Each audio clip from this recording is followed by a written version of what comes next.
Story time, story time. What's up, everybody? Captain Cody Davis back again for another video here, enjoying a nice cold bluegill in the AC inside the house after a very long, hot day out in the yard, out in the garage. Cleaned the boat, tackle prep, re-spooled a bunch of reels, put reels on new rods, organized tackle, you name it, I did it. Did not fish Lake Okeechobee today. If any of you did, it was nice knowing you, because you're probably dead and died of a heat stroke, because it was disgusting how hot it was outside.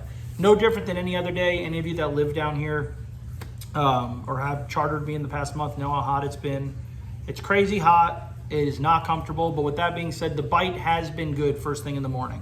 All right, so don't get that confused with the fishing sucks. If fishing's not easy, but there's some big ones to be caught. We're catching a decent number of fish, and some, you know, if you guys follow me on social media, we've been catching some good ones. If you're not afraid to get out there early and put your head down and work till 10 o'clock. After 10 o'clock, I've been bringing my clients in because the bite gets extra tough, and it's disgusting how hot it is. So we've been fishing till like 10, and on my days off, I haven't really been going out there very much just because of how hot it is. But I'm actually going to be fishing a tournament here, not tomorrow, but the next day. So that'll probably be the next video. But we're going to do a little bit of, I'm going to answer a question that I get asked without a doubt the most out of any other question. But I'm going to answer it in kind of an elongated way because it's something you guys need to hear. But I'm going to tell you guys the story first. And this has to do with answering the question. But it's not a fishing related story. This is actually a hunting story. And I'm going to give you the very, very, very, feels like very, very, very, very short version of this story that happened. And so we'll get right into it. Then I'll explain to how this goes hand in hand with what the subject is in this video today. So my father-in-law purchased a piece of property up in southeast Georgia about 4 years ago for deer hunting. And when he first bought the property, you know, he knew a little bit about it, but had never owned a piece of property before or anything. And he ended up purchasing 2 trail cameras to put out. At the time, they were not cell cameras. They were, you know, drive up, check the card kind of deal. And if I sound stupid in this video, for all you deer hunters out there, I'm not a deer hunter, I'm a fisherman. But I just think this story is super cool, and it was really, really cool to see come full circle. And it goes hand in hand with what we're talking about, like I said. So put the cameras out, and it was about a month time. We ended up going back up there to do some work. We were hanging stands and everything like that. And pull the card on this one camera that's literally 150 yards from the door of the camp, and we get this picture. All right, so any of you out there that deer hunt, you probably got buck fever looking at that picture. He knew there was some good deer on the property, hence why he bought it, but nothing like that did he even think lived in Georgia, let alone on his property. So that was kind of a blessing and a curse, because that ended my father-in-law's fishing career almost for good. So any of you that know my father-in-law, Jeff McMillan, knows Lake Okeechobee better than anybody on planet Earth, without a doubt. I could say that 100% confidently. You guys ask me how I run this lake every day without a GPS. How do I know it? How did I learn it so quick? As far as navigating it, it's from that guy. He's been out here his whole entire life. And he loves fishing Lake Okeechobee, great fisherman, fished the Toyotas and the Redmans and all that back in the day, and was still competing. And he got that picture of that deer, and he could care less about catching a bass ever again. So his sole purpose in life after that was to shoot this deer. And unfortunately, that year, that was the only picture he got of him. The next year, never had any encounters with him, but got 3 or 4 pictures of him. And then the following year, I don't remember if it was 3 or 4 years. Anyway, got photos of them and started getting photos regularly. Ended up moving cameras, moving stands, obviously, and kind of found out his pattern. The deer ended up kind of being very, consistent. He kept coming to this one block in the property every afternoon, had does in there. So my father-in-law was like, this is it. This is where I'm going to kill this deer. Set up a stand, set up everything perfect. Wouldn't let anyone hunt that back 40 acres of the property because that was his deal. And he would walk a 45-minute walk in there every single afternoon to try and, you know, don't want to drive in there with ATV, you know, or the 4-wheelers or the side-by-side or anything. And was doing it right, hunted it on the right wind, hunted it when he was getting consistent activity in there, did everything right. And he was like, I'm going to kill him back there this season. Fast forward to one weekend, he's up there with Breezy, and they're at a sporting goods store, and he finds a climber on clearance, a climbing stand. And he's like, oh, I'm sure we can find somewhere to hang that. Drives around, thinks he has an area he wants to hang it, goes in there, there's a bunch of rubs, there's a bunch of, looks like an area where deer may have been bedding, and he's like, I don't want to hang it right here, I don't want to spook these deer out. So he came out of the woods, and there's literally a pine tree just on the road, and he said, we'll deal with this later, I don't want to be ripping around in the woods here. Throws the climber around a tree and forgets about it. That was on a Friday. So Sunday comes, and it's spring forward, I guess, is what it was when the time changed. And yes, your cell phones now do change your time automatically, but 5 o'clock doesn't just turn to 6 o'clock, or 6 o'clock doesn't just turn to 5 o'clock. It does, but it's going to be lighter or darker as well by like 30 minutes. So their alarm goes off, Breezy and her dad, they wake up. Breezy stands right behind the property, right behind the camp, and Jeff has a 45-minute walk or 30-minute walk to his stand. Gets up, walks out, and holy shit, it's already, I mean, there's pink in the sky, it's getting light. He's like, I'm not gonna make it. Breezy takes off to her stand, gets in, he's trying to walk as quick as he can, as quietly as he can, and he's like, I'm not gonna make it to this stand. Gets about halfway there and sees, gets to that climber that he just threw around this tree and says, you know what, I'm just gonna climb up in this tree and just sit here, maybe I'll scope it out, see if I see anywhere else I wanna hang this climber. And if anything, at least I'm not doing any harm. I'm not trying to tramp back into that corner stand and spook anything out. I'll hunt it this afternoon. He jumps up in the stand, climbs up, sits down, gets settled, looks down, there's a doe literally trotting right in front of him. And he kind of hangs his head to the left, and here comes the deer that he's been hunting for 4 years, running right at him. Gets 20 yards down in front of him, whistles at him, stops, shoots him dead right there under his stand. In a stand where the deer wasn't supposed to be. I mean, I guess he was supposed to be there. He was chasing a doe. But a stand that he had no purpose, or he had no idea or no plans on sitting in. And this is a deer that literally consumed his life pretty much for the past 4 years. And he killed it in a place he wasn't even planning on going to. And I was actually on Lake Okeechobee when he shot it. Breezy called me. I thought she fell out of the deer stand or something because she was in a panic, shaking so bad. She didn't even shoot the deer. She's like, Dad shot him, Dad shot him. So that was crazy, super cool. And the crazy thing is he brought it to the processor, and the processor posted the picture on social media, and there was like 60 people in an 11-mile radius or something that had that deer on camera that were hunting that deer. And my father-in-law was lucky enough to kill him. So insane, but the only reason I told you that whole 8-minute story there is my most frequently asked question I get from clients is, when is the best time to come fish Lake Okeechobee? There is not one. There isn't one. You just never know on this lake what in the hell is going to happen. I tell people it's not necessarily ever better or worse. It's just different. Okay, so what I mean by that is you could have those days where it is 25 degrees in the morning, blowing 30 miles an hour, the absolute worst conditions you can ask for trying to target a Florida strain bass. And if there'll be tournaments where they let us fish, if the wind's out of a certain direction, so it's safe to navigate the lake, and someone will come in with 30 pounds, You might find a pocket of clean water with a bunch of fish pushed up under mats and smoke them. Just the other day, I ran a trip. It was as flat as this tabletop, this bar top right here on the lake. By 9 o'clock, it was,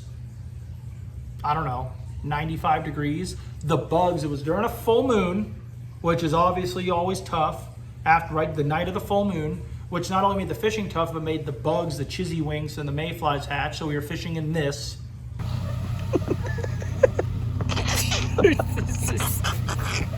Holy shit. Is everything up? Okay, not a fun time at all. And ended up catching some good fish. My customer caught his PV, caught a 7-8, right? Crazy. You just literally never know. And I've had those days where I do not want to take my customers' money. I do not want to take them out there. And we go out there and just hammer them. Just the other day, a good buddy of mine, Ben, repeat customer of mine, consider him a friend now. Ben, if you're watching this, congrats on the new boat. I told him this, I literally ran 2 trips 2 days before him. And I literally pulled my phone out the night before and was gonna text him that let's reschedule. He's a local, we can reschedule, the fishing is that bad. But I said, you know what, Ben's a good fisherman, let's just see what happens. And I literally deleted my text, didn't send it, and I met up with him that morning and said, dude, I have no idea where we're going. I have no idea what we're gonna find. The fishing, we've caught 3 bass in 2 days. It is terrible. And he caught 27 pounds by himself in 30 minutes. You just never know what's gonna happen on this lake. So what I'm saying is it's always different. So I have some people that wanna come down here and take advantage of a certain bite. I can give you months where that's typically the better months for that. If you wanna come flip the big weight, 1.5 ounces, an ounce and 2 ounce weight in some thick mats, you're gonna wanna come December, January, February time frame when it's cold fronts are blowing through, the lake's high, the mats have water underneath them. You know, if you want to come take advantage of that, that's typically the time. If you want to come throw a frog, April, May, June, those months before, you know, when the bluegill are moving up, that's when that's really good. Schooling right now. I mean, a lot of these fish are schooling. You can catch a lot of fish. Sometimes they're not always the biggest, but you can catch them on top water. A lot of people want to throw a spook, a pop-R, a whopper plopper. You could do that right now. Throwing a rattle trap, a crankbait, you could do that. An Alabama rig, believe it or not. That's when this gets good. Just, you know, catching spawners. You really never know. And the crazy thing about this lake and what happens is you can go literally on a Monday and be catching them all in foul weather gear. You have to have your hood on because the wind is just ripping by your head. Do nothing but flip 1.5 ounces all day into hyacinth mats and hydrilla and grind out 10 bites for 25 pounds, which is a great day, but you're just frozen, you're cold, it's miserable, but you can catch them. And then literally by Thursday or Friday, you could be burning a Big Easy or a swim jig or throwing a popping frog. Because our weather goes like this, you can get slammed with a cold front on Monday, it could be 35 degrees, and by Thursday it's in the high or mid 80s. By the afternoon, the winds died down and the water temperature is heated up super fast because Lake Okeechobee is such a shallow lake. So you really never know when's the best time to come. And there really isn't one, in my opinion. That 37-pound bag, you guys saw my last tournament video with Rollins, or fishing Rollins with Kelly. We had 28.5 pounds for 4th place. There were 3 other 28-pound bags, and the winner had 37 pounds in June. If you, no matter what you read online, everyone's going to tell you the time to be here is like December through March. But the reason that gets talked about like that is because that's when a lot of the big tournaments come here. The elites, the FLW Tour, the Major League Fishing. But the reason they come here is because all the other playing fields in the country are frozen over. It's literally frozen. Florida is one of the only lakes and bodies of water that you can come to that's going to have better weather, and you're going to be able to fish it no matter what for the most part, unless, you know, there's a 35-mile-an-hour wind. But I think because all those tournament leagues started their season here every year, that everyone just took into it that that's the time to be here. And it can be. It is. There's days you come out here and you catch 30 pounds and you catch 70 fish, but we could also do that tomorrow in August. So what I tell people is you just never, honestly never know. I mean, on some of the same gentleman, my buddy Connor, watching this video probably, who caught his PB with me just the other day, he caught his PB, his first PB with me last time. He came down last year in November, I believe it was, on a day where I picked them up and I said, guys, we're gonna smoke them today. Gloomy day, warm, it had been cold, warm, gloomy, no wind, just run to an area I hadn't fished yet all year, and his second cast, he catches a 7-2. And we were like, this is it, it's gonna be on fire. We caught 3 fish that day. On a day where I would have bet the farm we were gonna stroke him, you know? And then he comes down just the other day on a miserably hot day, we're on a full moon where I think it's gonna suck, and we ended up catching a bunch of fish and he caught that big one. So you need to come down when you can come down. It's just going to be different. Now, if you have an idea, like I said, if you have an idea of a way you want to catch them or would prefer to catch them, let me know. Shoot me a text. Hey, I want to come flip the big jig. When's the time to come? I can't guarantee it, but I can tell you a time where you're more prone to be able to catch them on that set technique. You know, fishing's just a crazy sport, as like hunting. It's just, you know, we're not playing against other human beings. I mean, we are, but at the end of the day, you're not competing against them. You're competing against the fish. You're competing against the lake. You're not competing against the other hunters in your block of woods. I mean, you kind of are, but you're competing against the woods itself and the deer that live in them. And we don't understand them completely. You know, we could publish all these books. Roland Martin has 50 books out there, and all these people have all these books. And those bass don't watch YouTube. Those bass don't watch Mikey Balls or Tactical Bass, and those bass don't watch me. They don't research. They don't read Bassmaster magazine. We don't know as much about them as we think we know, and there's just no telling to what they're going to do. And that's something that I always constantly tell myself. Like on a day, just the other day, that last video where you guys saw I caught all those fish, I really did not want to go to the lake that day. I was like, I really don't want to go, but there was that part of me and Breezy telling me the same thing. You just never know in this game. I could have went out there and caught the biggest bag of my life. So there's really no perfect time.